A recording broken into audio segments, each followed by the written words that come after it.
Welcome to the PCN Capitol Preview. I'm Larry Casper. Today the agenda in the PA House is the topic. But first we're joined by Todd Shepard, Chief Investigative Reporter for Broad and Liberty. Welcome, Todd. Larry, great to be here. You tried to get access to emails that were connected to what you called the biggest scandal Governor Shapiro has confronted in his first term. Briefly review for us what happened and who was involved. So after Governor Shapiro wins his election in November of 2022, he starts to assemble his staff in earnest in January and February of 2023. And that's when a young woman in her 20s with some experience in politics becomes the Deputy Secretary for Legislative Affairs in the Shapiro office. Now, the Director of Legislative Affairs was Mike Verb, who Governor Shapiro has known for many years. And Verb was also the Director of Legislative Affairs for Shapiro in the Attorney General's office. So it was a position he was familiar with. But this young woman probably only worked 5 weeks in her position before she says she essentially felt pressured out because of sexual workplace harassment by Mike Verb. Mm-hmm. She wrote a lengthy, I think it was a 30-page complaint that she eventually filed to the Pennsylvania Human Relations Commission and probably the EEOC. And eventually the Shapiro administration settled that claim for $295,000. Keep in mind, if she complained in March, it was settled, I believe, in July or August, and then it was September when the news came out, when the news pressure started to build and Verb ultimately resigned. And Todd, the settlement amounted to $295,000. Who paid for that? Right. Well, the taxpayers did, but it came from 2 different funds. The first is a fund in which the government tries to insure itself for things in which it doesn't have a sovereignty claim. This is called the Employee Liability Self-Insurance Fund or program. But those kinds of payouts from that fund are limited at $250,000. So the amount over that would have had to come straight out of the governor's budget, as I understand it. Mm-hmm. So, Todd, what happened to Mike Verb as a result of the sexual harassment allegations?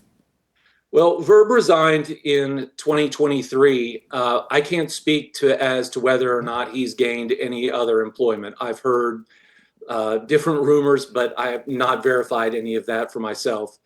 But at least at our outlet, we were curious as to when the scandal broke, Governor Shapiro said, look, we have a process and we want anyone that works in government to know that they can rely on that process. If you feel uncomfortable at work, the process is there for you, et cetera. So we wanted to get a look at, how thorough that process was. And also, how was it that Verb was able to stay on for many months? I mean, the young deputy, she quits in March. Mm-hmm. Verb doesn't quit until September. So we filed a couple of right-to-knows, not right-to-know requests. Mm-hmm. They obviously went through an appeal process. And we felt like we just weren't getting all of the documents that we should have been from the Shapiro administration, even after the OOR rulings. Mm-hmm. And so once we sort of had a very good feeling that we weren't getting all the documents, we decided to take the matter to court. So how did the governor's office respond to your request for the victims' emails? Right. So that would be the second of the 2 big right-to-know requests that we filed. And on that second one, I asked for all of the emails from the accuser for March 2nd to March 8th, I believe, of 2023, which would have been her last week at work. Mm-hmm. And clearly there we're trying to see if there are signs of distress, if she's reaching out to someone in the office, that kind of thing. And we got no emails that would have fit that category at all, nothing. Mm-hmm.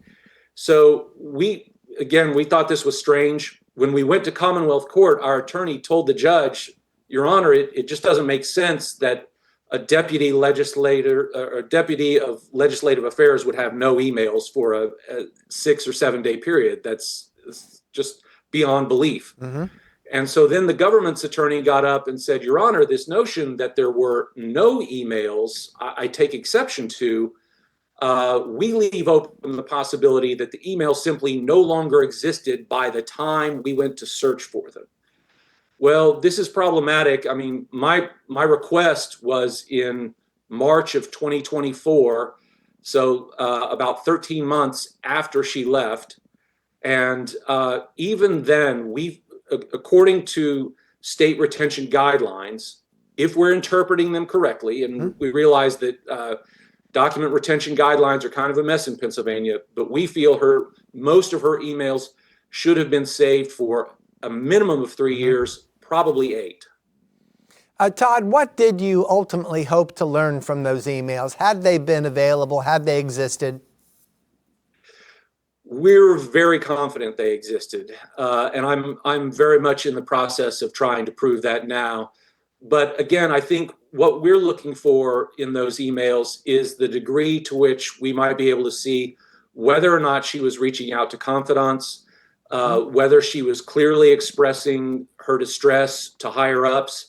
Because remember, Governor Shapiro's office told the New York Times that the governor didn't know about this for many months until after the scandal originally happened, which I think is a terrible answer from the Shapiro administration. So if she reached out to people high enough in the Shapiro administration, then we have a question as to why the scandal didn't get quickly to the governor's ears or the governor's eyes. And it kind of puts the lie to that first answer that the governor gave, where he said, we have a process that people can feel confident in. Well, if for people to feel confident in it, they need to realize that it gets up the ladder to the most important people in a quickly, timely fashion. And it doesn't look like that's what happened here in the Verb case. Last question, Todd. What happens next? Has your investigation come to an end? No, we're filing some more right to knows, which we think will further illuminate the process. But also our attorneys, we have filed for sanctions in the matter. As one of my attorneys told me on the phone, he said, why keep digging for gold if the gold has been stolen? So we're filing for sanctions, and we hope that we'll be successful in that effort. Thank you, Todd Shepard, Chief Investigative Reporter for Broad and Liberty. Thanks, Larry. More of the PCN Capitol Preview after a short break. A huge party is coming, and you're invited. In 2026, America will celebrate 250 years as a nation. Now through 2026, watch PCN for special programming. Join us as we highlight Pennsylvania's contributions to the founding of our nation with Celebrating America's 250th in Pennsylvania. For more information, go to PCNTV.com. PCN is everything Pennsylvania.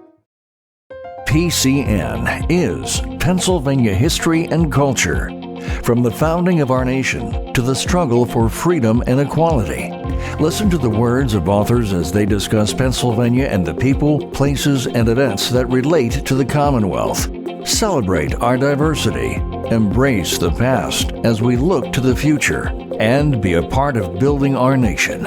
PCN is Pennsylvania history and culture. Welcome back. Our guests are Representative Jesse Topper, Minority Leader in the PA House, and Representative Matthew Bradford, Majority Leader in the PA House. Welcome to our program, gentlemen. Good to be with you. Governor Shapiro says President Trump's cuts to the federal education department will crush PA schools. How do you view it, Representative Bradford? Obviously, Title I dollars for our poorest kids and our poorest schools will be drastically impacted. No one really knows, though, what's going to come from the chaos that we're seeing in Washington, D.C. I think it's an open question to how far the impacts will go, what the dynamics will look like. We're all holding our breath to see exactly what the final numbers look like, but it goes without saying the impacts will be consequential for our youngest learners. How do you see the potential impact, Representative Topper? Well, the one thing I'll say is that I do agree that we need to take a step back and actually wait and see what comes of this. There's a lot of talk, but we'll actually see what the policy is and the finances that come. However, I will say this. I believe that the states, particularly, I served as the Republican chair of the Education Committee last term. I believe that Pennsylvania is in a very good spot with our education system, what we've been doing over the past few years. If we're just getting money without strings attached from the federal government, that's actually something that we've been asking for years. I do think there's a lot of intrusive bureaucracy from the federal level in terms of education. If we can limit that and still receive the funds, I don't know of anybody in Pennsylvania that's not going to be happy about that in the educational system, and certainly from a policy-making spot, I think we're in a good position. So I do not see dire consequences on the horizon. I believe we're in a good spot here in Pennsylvania to continue working to develop good public policy around education and funding our system. And let's talk more about what this federal funding would pay for. Representative Bradford already pointed out that low-income families need help, but special education students are in this equation too, aren't they? Absolutely. Frankly, the federal government has not fully funded special ed in the past, and this would obviously make that even more consequential for our property tax owners, our local school districts. I share my colleagues' hope that these dollars will flow at the same amounts. Frankly, they are actually already insignificant compared to the challenge that local property taxpayers are dealing with. But having said that, again, we hope for the best. We recognize that elections have consequences. We look forward to seeing what the Republican-controlled U.S. House does. Their budget resolution calls for pretty austere cuts. But again, we will wait to see what that looks like, and we will govern accordingly. Did you say that federal funding is insignificant compared to the funding provided by property taxpayers in Pennsylvania? In other words, just how much money does the federal government provide for education? Well, that's a very good point, actually. The largest payer is local property taxes. Now, having said that, that is part of the reason why our property taxes are too darn high in Pennsylvania. That's why we have an unconstitutional funding system. That's why our state constitution guarantees a equal educational opportunity, and our Commonwealth Court has ruled, and both sides have agreed not to appeal that decision, that our funding system is unconstitutional. Frankly, because too much is pushed down on the local property taxpayer, because not enough is being done at the state level. And obviously that's going to be exacerbated by the cuts that are forthcoming from our federal partners. So let's consider the state budget, which is due at the end of June this year as usual. And how do developments in D.C. today affect what's going on for the budget? Or would you rather wait for, as you called it, the chaos to settle down in D.C. before you make any decisions about the state budget? So we've got a constitutional obligation for June 30th to get a budget done, and we will work in a thoughtful way to get that done. Frankly, there's a part of me that thinks there may make sense to handle our situation here in Harrisburg. We've got a dynamic governor, but a governor who's pragmatic, who wants to get a deal done. We would like to get that done, and then obviously play a little defense as to what's coming from Washington, D.C., to be smart and thoughtful about making decisions with a little bit of time and foresight. We don't know exactly what's coming from D.C. Having said that, we recognize these are the challenging times we have. We have obligations to meet in Harrisburg, and we will do it.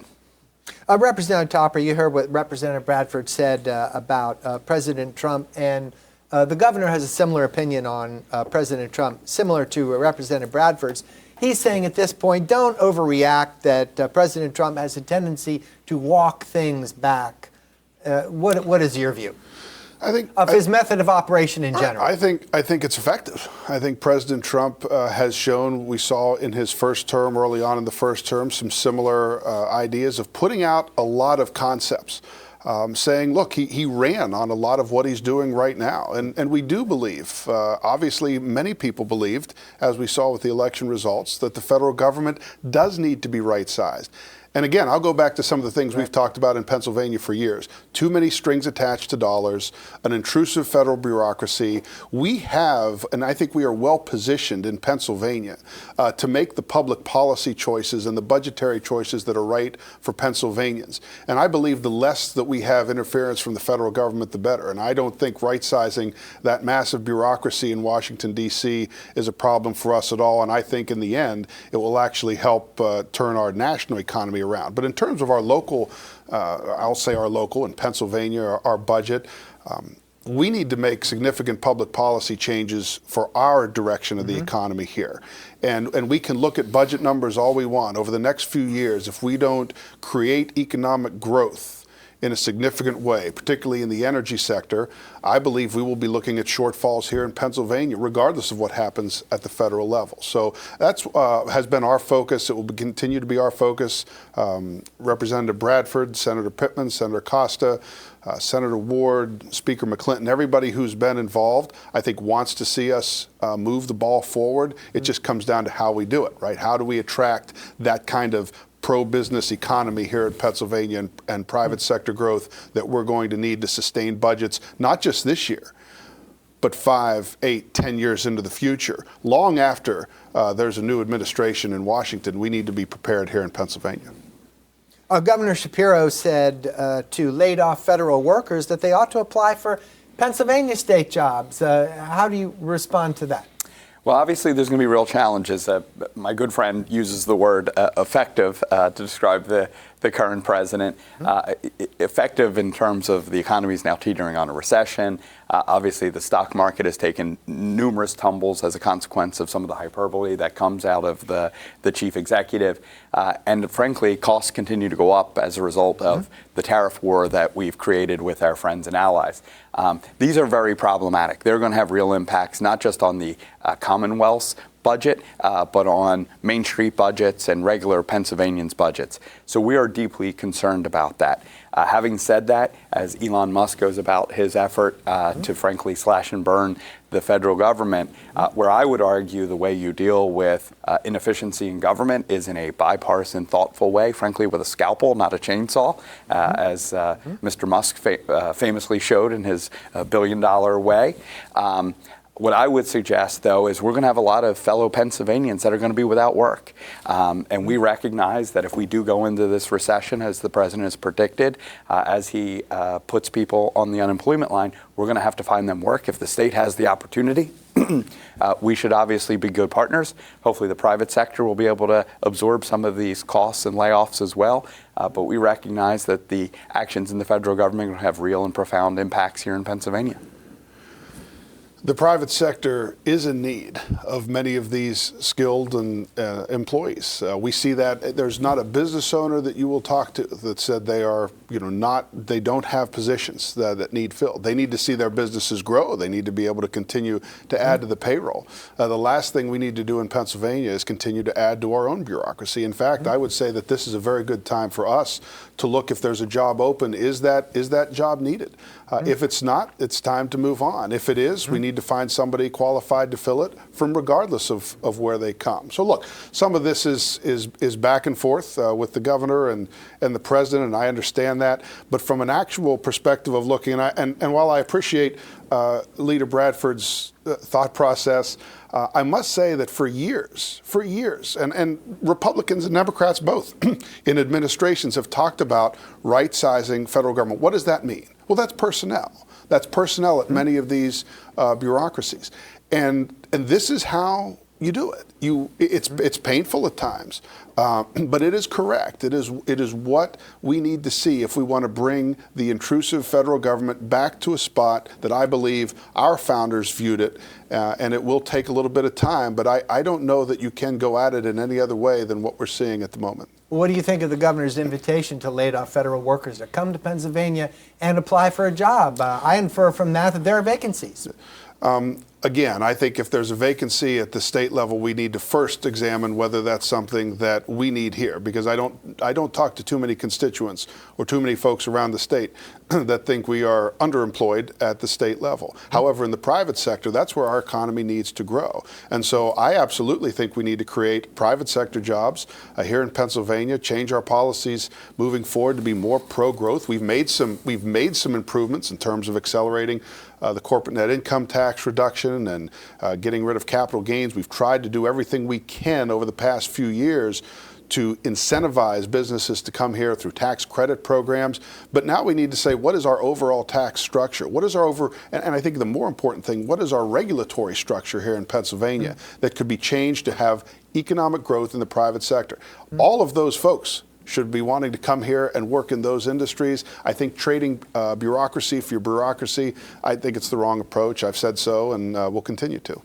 Let's talk about education funding. After all, that's a large part of our budget. And before we get into that conversation deep, let's consider what's been called the adequacy gap. This term has been coined to characterize the lack of education funding. And briefly, how did we determine what the adequacy gap is?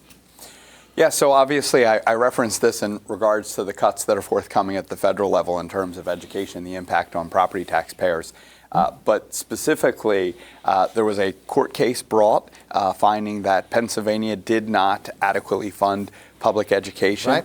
Again, not in every schools, but you can imagine the school districts that are woefully underfunded, the capital needs that have been deferred, and frankly, the lost opportunity and the moral issue of children that have been not provided the type of education that every child in Pennsylvania deserves for generations. There was a court case brought. Frankly, I don't believe there's Democrat and Republican judges, but it happened to be a Republican elected judge at the Commonwealth Court, found that Pennsylvania's school funding system was woefully inadequate and was frankly unconstitutional. It impacted these students and these school districts and those property taxpayers who are forced to pick up the burden. A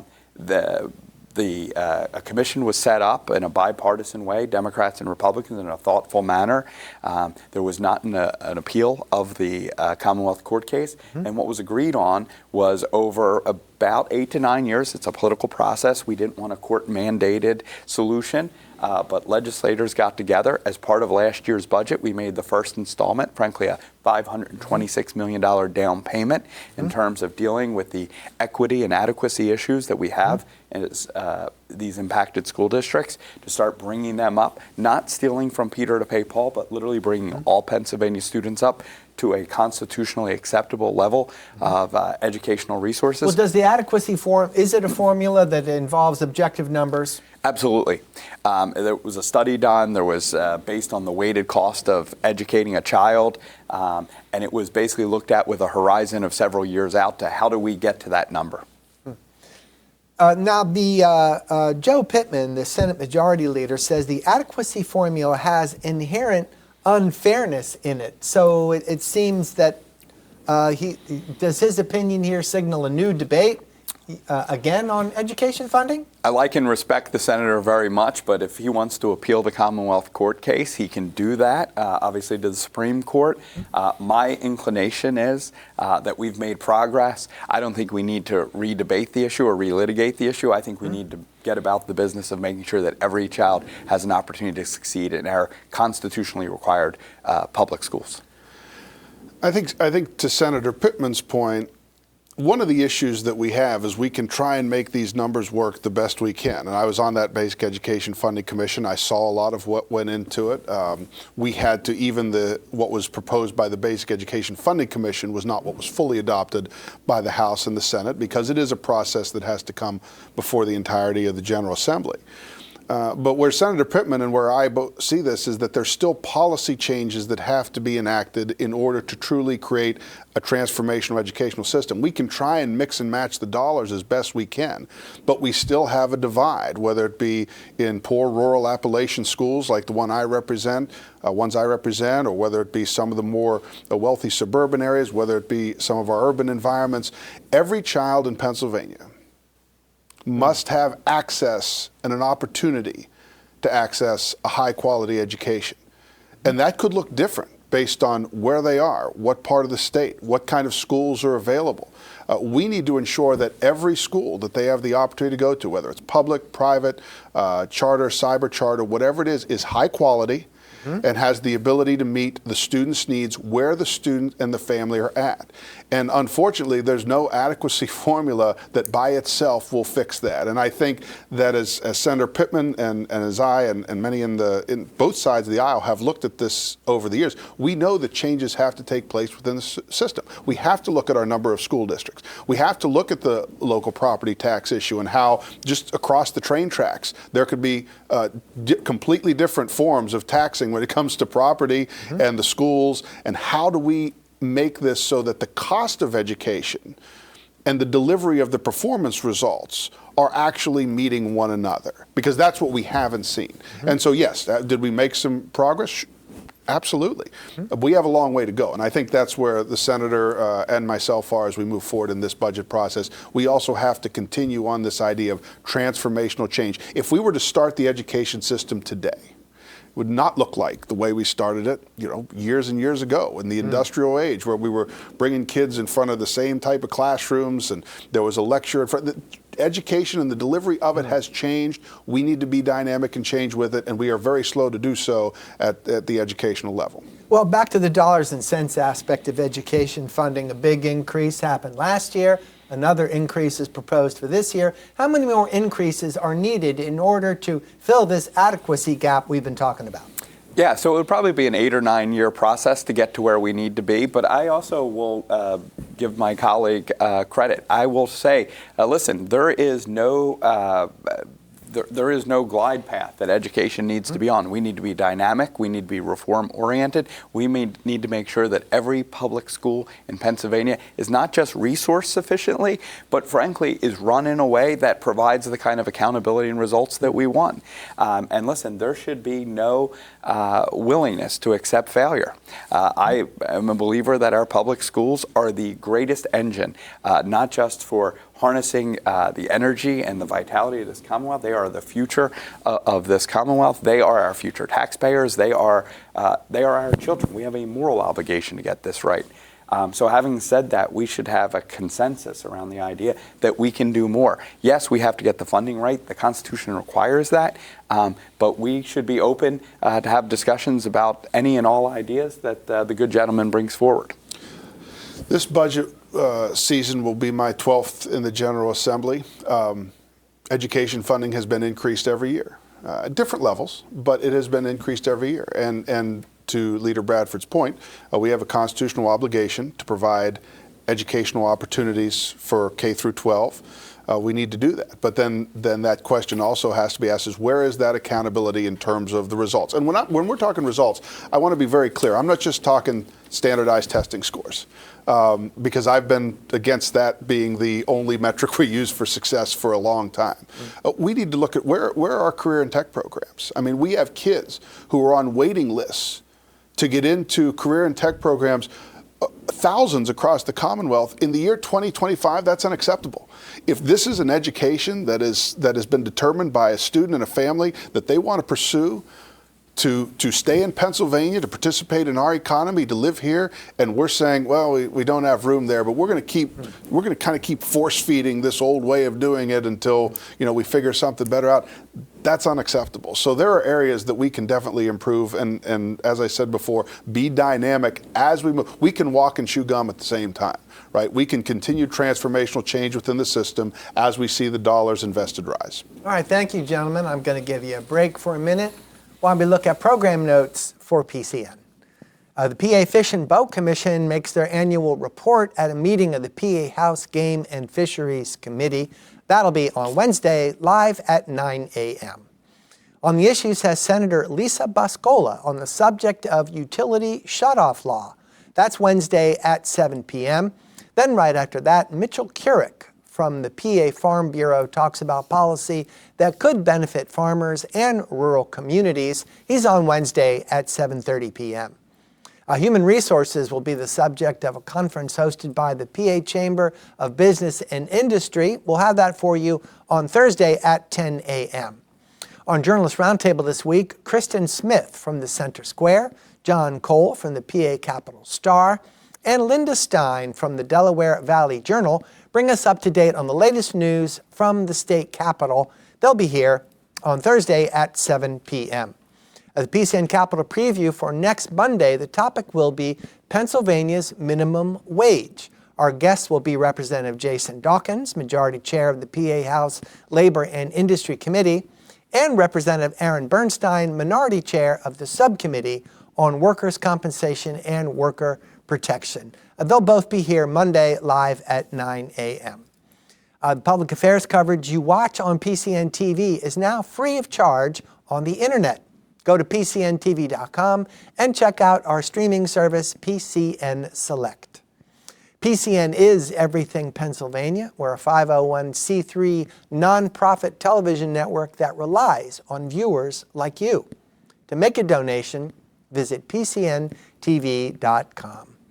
All right, gentlemen, let's continue our discussion about the House agenda and the education funding budget here. What about the whole concept of school choice, also known as vouchers, which is funding for religious and private schools? Any debate anticipated in the near future?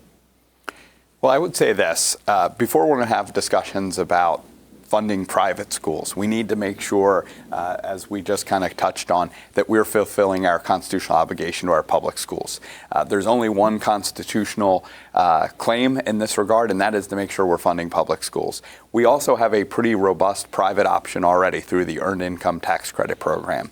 I would also argue that the OSTC, which is a subset of EITC, is actually targeted towards the poorest schools and the poorest kids. I would argue not only has we, and I think I appreciate the comments from my friend who said we've been driving out historic dollars to public schools, but we've not been driving them, frankly, to the right school districts in many cases. We've been leaving out those poorest schools and those poorest kids. We need to make sure if we're going to talk about alternatives that it's always about the poorest kids and the poorest schools. And too often, frankly, this has been about additional dollars for private schools. And again, I have no issue with helping families if it's in addition to already fully funding public education. But at a time where we're conceding by the fact that we didn't even appeal the Commonwealth Court ruling saying we weren't funding public education, at a time where we're not appropriately funding public education, constitutionally underfunding certain schools, the idea that we would then have more money flow to, in many cases, wealthy private schools is an absurdity to me. I don't look at these school choice options as funding any schools in particular. I look at them as funding the students. And I think that's, as anything I do and I look at when it comes to education funding, is about the students. There are some students that no matter how great the option of their local public school, there's a reason, there's something. I was one of those kids. I was homeschooled from third grade on. Not every student is going to succeed or thrive in the local public school that they are assigned based on where they live. We have to have other options available for them. This is one of those tools in our toolbox that we can use. And when you look at the overall funding of what has been proposed for things like the PASS scholarship program versus what is being invested into the traditional K through 12 schools, it's a very small amount in comparison, but the amount of kids that we could help and change the course and the direction of their life through an education that will fit them uniquely, I think is well worth the investment. I believe, and I said this at the beginning, every choice has to be a quality choice. That means the local public school that, again, would be assigned to that student and their family based on where they live. But that doesn't mean we can't enhance the other options that would be available to them. This is one of those ways that we can look at investing in students. I believe that every child that we have the constitutional obligation to ensure has access to a high quality education. That can be done in numerous ways, but it has to be done through public policy. And I believe that we have seen some of the results in areas where there's a school in crisis because there's a community in crisis. I don't like to use the word failing schools because there's a whole lot of circumstances that determine how a public school is doing. But if we have a school in a community in crisis and we have the opportunity to get some of those kids to an educational opportunity that's better for them, we need to take it. Let's open up the discussion to what you think is going to be one of the more important, consequential things you're going to work on, Representative Bradford. Well, I think education is probably number one on our list, making sure that we continue down this path of making sure we meet that constitutional obligation and frankly not backtracking, not diverting dollars to private schools when we're already insignificantly funding public school students. I want to make sure we continue to live up to our constitutional obligation. So I think that's one. But another thing is everything's too expensive. And some of what's coming down from D.C., the tariffs, the potential for recession, we need to make sure that we're making life easier for working Pennsylvanians, for Main Street Pennsylvanians. So whether it's what we did last year with Governor Shapiro on the property tax rent rebate, the dependent care tax credit, we need to do more of that. Things that are pro-worker, that are also pro-business. Things where we can find bipartisan agreement. I think we need to stay away from the chaos and drama out of D.C. And as much as possible make life better for people here in Pennsylvania. I think we have an obligation. I think we have the resources and the leadership to do that here in Pennsylvania. Well, given the shakeup in Washington we discussed at the beginning of our show, does this change the climate for exploring new revenue potentials here in Pennsylvania? Of course, there's talk about legalizing recreational marijuana and then the skill games tax as well. All of a sudden, do they seem different or more appealing? So again, we don't fully know what's going to come from D.C. and what these cuts are going to look like for regular Pennsylvanians. But I will tell you this, these two issues that you raise, which would obviously bring revenue into the Commonwealth.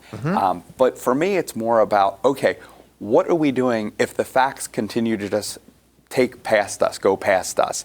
Every one of our neighboring states is going to have, with the exception of one, adult use. Pennsylvania, for whatever reason, wants to be last on the list of states and continue to be awash in other states' legal cannabis operations. I would like to get out in front of it. I would like to deal with the illicit market. I would like to make Pennsylvania safer by dealing with the illicit market. I would like to make sure Pennsylvania harnesses the revenue issue, but frankly does it the right way, that learns from states that have done it the wrong way. We've seen what that looks like. I think that we know how best to protect our kids, protect our communities.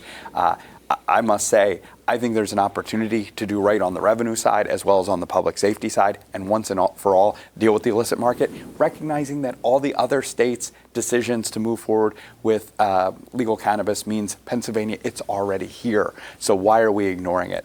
What do you think of this idea, Representative Topper? Well, I would say that there's a reason Pennsylvania was not at the forefront, and I think Leader Bradford mentioned it. There were some states who thought they were on the forefront, and they screwed it up. And one of the ways that we can screw up both of these in terms of the legalization of recreational marijuana or PAs, the new bringing in skill games to the equation into our gaming industry is that we can overinflate the revenue that we think that we're going to get. And that's what we've seen thus far. I mean, of one of my critiques of Governor Shapiro's budget proposal was that we're counting on revenue that from places that are not yet legal, not yet regulated, not yet taxed, and we're way overinflating what I think could actually come from something like legalization of adult use, where in the meantime, we have ways that we know the economy can grow, we know we can get more tax dollars, and we know we can bring down costs. I agree with Leader Bradford in the fact that we need to be bringing down costs. One of the ways that we can do that is through energy production here in the Commonwealth.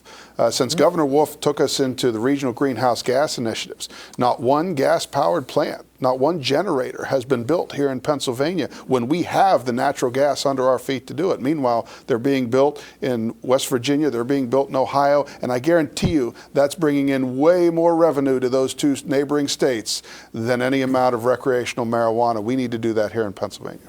And let's stick with the topic of energy here in Pennsylvania. And I understand the governor has something he's calling a lightning plan. And one facet is to boost the production of energy. In what areas? Can you be specific for us, Representative Bradford? So I think Governor Shapiro recognizes, there's a climate challenge in the Commonwealth and frankly in the world. But we also have an obligation to make sure we meet the energy demands going forward. PJM has not always been the most helpful in getting that. We have a lot of projects, both renewable and gas-based, that are sitting in the queue that need to get approved forthwith. And listen, we also recognize there's tremendous opportunity, whether it's data centers, AI, not only because of what they're going to do for, frankly, society in general, but for our workforce. And that's increased demand, right? Absolutely, and it's going to increase demand very quickly. So I think there's a lot we can do. The governor, and I know the good gentleman again mentions the Regional Greenhouse Gas Initiative, RGGI. Right. I would argue that the governor has stepped forward and said, listen, he's more than willing to step out of RGGI, but we look forward, frankly, for Senate Republicans and House Republicans to step forward for what their plan is. The governor has the lightning plan. What we hear from our Republican friends is often crickets in terms of what that looks like. You'll hear get out of the way. But what we need to hear is, okay, what's your plan to help increase generation? What's your plan to deal with generation that is clean and renewable, as well as deal with the fact that we do have a ton of natural gas, and that is the most clean alternative as we move to a transition to a cleaner economy. We can do both. We can have a real compromise, but we need a partner in that compromise. The governor has stepped forward and done the first step in saying he's willing to step out of RGGI. Now, what is the halfway measures? The governor has done that with Pacer and Press, his two proposals, and as part of the lightning proposal. I think at some point we need to hear something. Tell us about that briefly. Pacer and Press. I remember those acronyms. What are they again? Yeah. So the AEPS, the Alternative Energy Portfolio System. Which is basically something that we've had in the Commonwealth for some period of time, which requires what balance of energy resources we're drawing from. I think balance your energy portfolio a certain way. Exactly. Pennsylvania is blessed with a diversity of sources of energy, clean energy, renewable energy, some of the fossil-based energy sources. We can, my Republican friends used to rightfully talk about an all-of-the-above energy strategy. For whatever reason, they seem to have fully just embraced a natural gas-only policy. We need to diversify. Frankly, our friends in gas have not always realized that the more diverse our energy sources are, the more likely we are to not be driven by market forces. We need to hedge against spikes in the market. I think we can do that while protecting our economy, while protecting our environment. I think that we, and when I say we, on the Republican side of the aisle, both in the House and Senate, have been very clear about our energy plan. Not only with one stroke of the pen can the governor get us out of RGGI, but absolutely we should not be replacing it with anything that looks like it, whether it's Pacer or Press.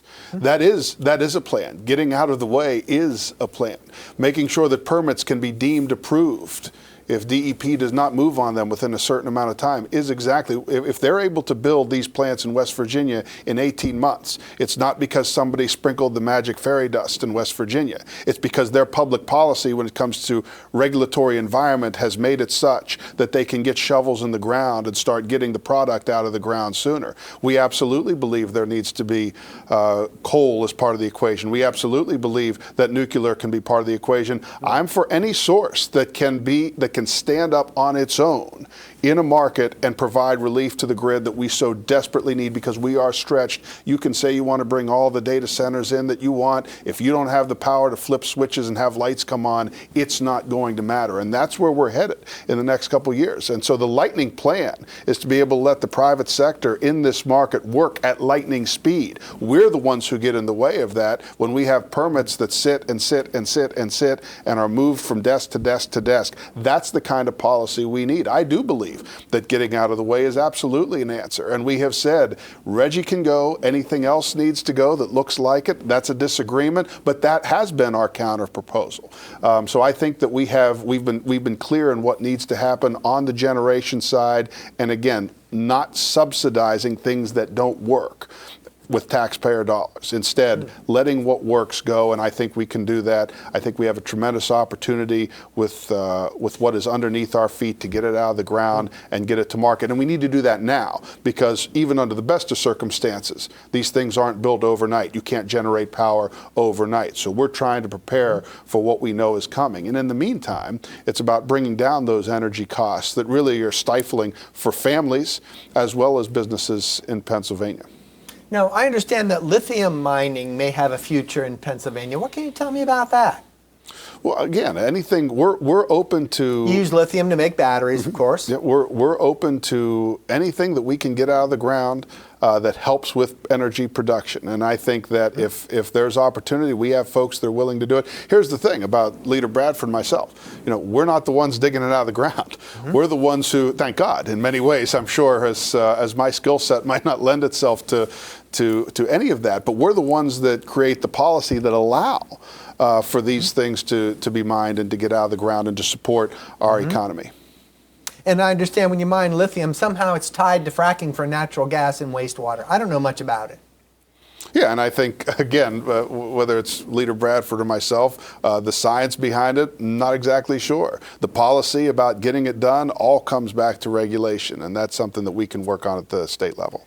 Let's talk about public transit. That was proposed last year. Nothing happened. It's been proposed again this year. What should be done about funding major city transit agencies like SEPTA in Philadelphia? So I think it's more than just SEPTA. Frankly, a year and a half ago, when this issue, post-pandemic, ridership obviously dropped, and the financial aspects of how we fund public transit became more pronounced. It's frankly more than SEPTA. It's now a Pittsburgh problem. It's also in the western part of our economy as well. Listen, this is a pro-business issue. This is not a ridership issue. This is about getting workers. This is about getting consumers to market. We need the business community to stand up and make it very clear that this is a necessity for business to do well in the Commonwealth. This will have real impact on our Commonwealth's economy. If SEPTA has to take apart its system, it'll go into a death spiral. Now we hear the former Port Authority, I think it's the PRT now they call it, in Pittsburgh, is having the same challenges financially. Listen, this is not an East or West thing like it once was portrayed, or a Democrat or Republican thing. Frankly, it's not a labor or business thing.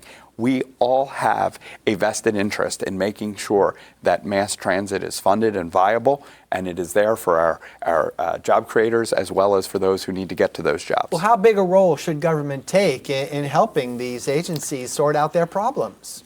Well, we need to partner with the agencies, and when I say partner, yes, there's funding components to all of our transportation and infrastructure needs that go beyond even just transit, whether it's roads and bridges, whether it's water and sewer.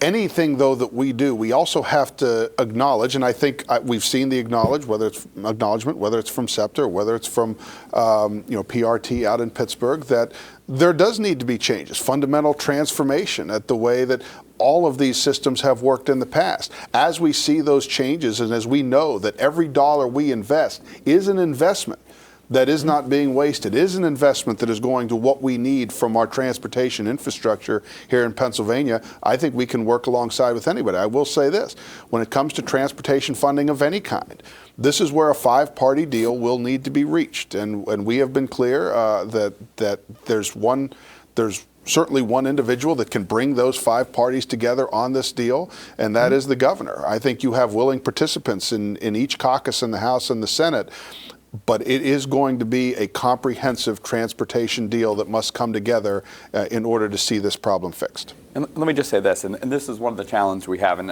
I hear the gentleman say we need a five-party deal. I will circle back to the issue of skill games, though, that you touched on before.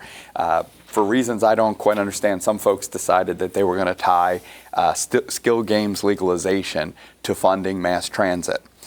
Whether you thought that was a good idea at the time, a year and a half later, without the Senate being able to move that long-promised bill, is the reason why we've not been able to fund mass transit. And look, I agree with the gentleman. We need to look at ideas to cut costs and to make sure that mass transit is more efficient. But what we cannot do is let the decision be made for us by inaction.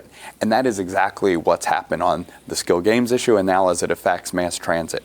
Our mass transit agencies are into what they be called the death spiral, where you start taking down services so even ridership drops to the point where it becomes less financially viable. That means our workers will not be able to get to their jobs. It means our employers, our job creators, won't be able to get the employees they so badly need. We need to take decisive action. The governor has laid out a plan. The House Democrats have passed said plan, and we are looking for the Senate to reciprocate with their plan. So whether it's skill games, whether it's doing roads and bridges, whether it's bonding, whatever they want to do, at some point they have an obligation to pass something, to show their hand. It's not enough to just convene or to speak. You need to pass. Legislation must pass the Senate.